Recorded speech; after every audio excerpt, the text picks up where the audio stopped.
Berkaca dari pengalaman terdahulu, usai libur Natal dan Tahun Baru atau Nataru menjadi momen terjadinya lonjakan kasus COVID-19.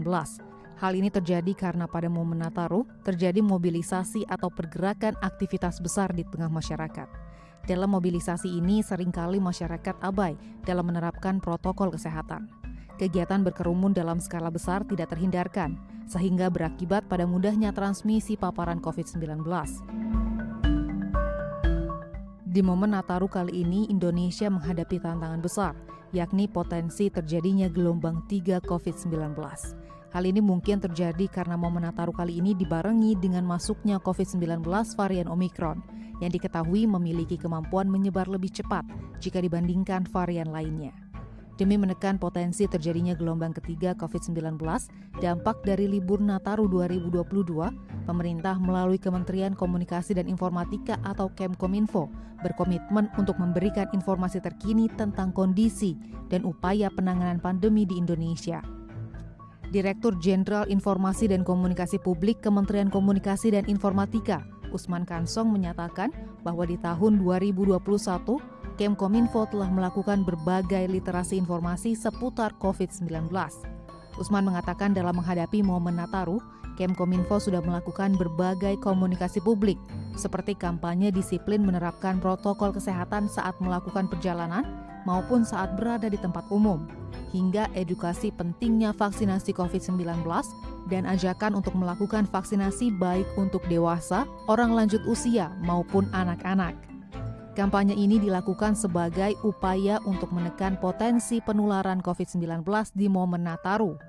Selain itu, Kemkominfo juga melibatkan tokoh masyarakat, tokoh publik, hingga tokoh agama untuk ikut serta dalam kampanye pencegahan penularan COVID-19 di momen Tahun Baru 2022. Yang kita lakukan tahun 2021.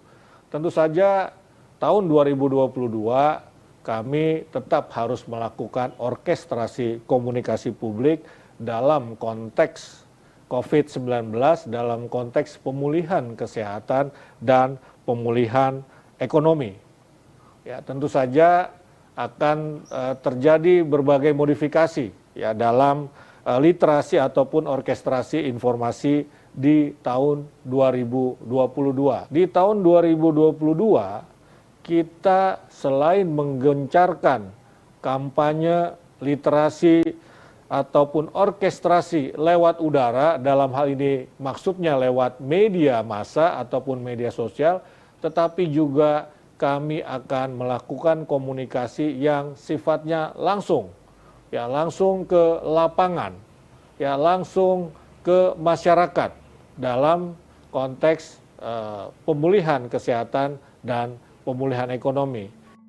Usman berharap dengan adanya edukasi informasi baik dari dunia digital maupun informasi yang diberikan secara langsung akan membuat literasi informasi seputar COVID-19 bisa semakin efektif dan memberikan dampak baik terhadap perilaku masyarakat. Selain itu, Usman mengingatkan bahwa di tahun 2022, COVID-19 masih ada di Indonesia. Untuk itu komunikasi publik dan berbagai strateginya akan dirumuskan dengan baik dengan berbagai perubahan, penyesuaian dan modifikasi yang menyesuaikan dengan situasi terkini. Ya, kita boleh berharap bahwa Indonesia bisa segera beralih dari pandemi ke endemi. Ya, dengan begitu maka kita bisa melaksanakan aktivitas seperti biasa, seperti sebelum adanya COVID-19. Kita bisa segera memulihkan ekonomi kita. Tim Liputan, DAI TV.